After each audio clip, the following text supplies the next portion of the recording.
Do you want to start giving thoughtful and homemade gifts to your family and friends? Or maybe your family is like mine and has a no store-bought presents rule on holidays, and you're searching for presents to make. Or even if you just need a new creative outlet, I'm here to coach you through your first pyrography design.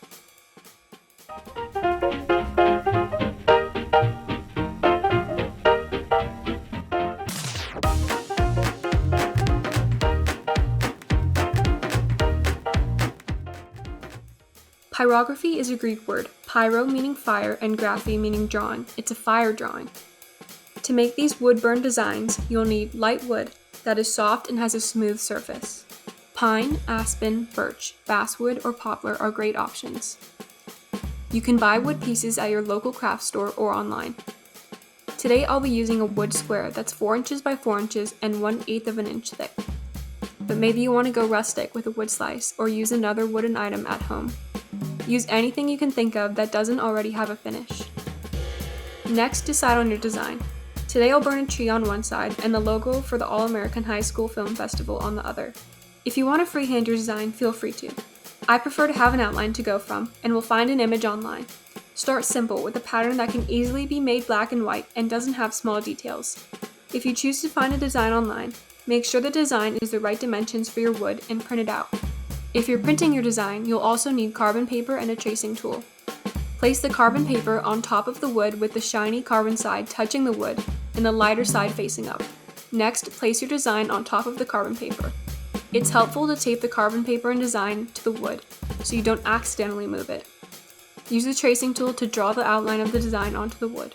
It's okay if you forget a few lines. Grab a pencil and fill them in. Or if you accidentally made a few stray lines, use an artist eraser to remove them or paint over them later. Now you are ready for the wood burning tool. Mine is a soldering tool with special tips for wood burning. The tool has 9 tips and a stand to hold it while it's heating up and cooling down. Hold the tool like a pencil and wrap your fingers around the grip. Don't touch the exposed metal part and never touch the tip when it's hot. Depending on the tool and tip used, the metal tip can range from 700 to 1000 degrees Fahrenheit. Pick a tip and use the pliers to secure it tightly into the tool. If you want to change your tip while you're making your design, use the pliers to remove the tip and insert a new one. You'll need safety protection, such as a respirator mask or an N95 mask, because smoke inhalation is dangerous. Make sure you are outside or in a well-ventilated area. Work on a fire-resistant table, such as one with ceramic tiles. And have an extra wood piece around to test out the tips and see if they are hot enough. Alright, once you plug in the tool and wait for it to heat up, which is about 5 minutes, you are ready to go. Turn on your tunes. Start with the outline. Be gentle. Be patient and slow with your strokes. Pushing the tool harder against the wood won't burn darker lines. It just bends the tip. Turn your wood piece if you need to. I turn my piece frequently so I don't have to move my hand much. Change tips with pliers if you need to. Consider how your strokes are adding texture to the wood.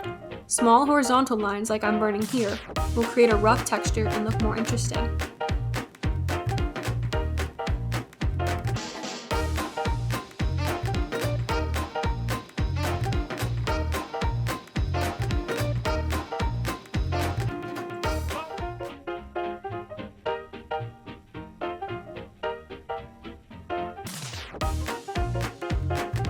You did it! You just made an amazing wood burn design and should be so proud of your new skill.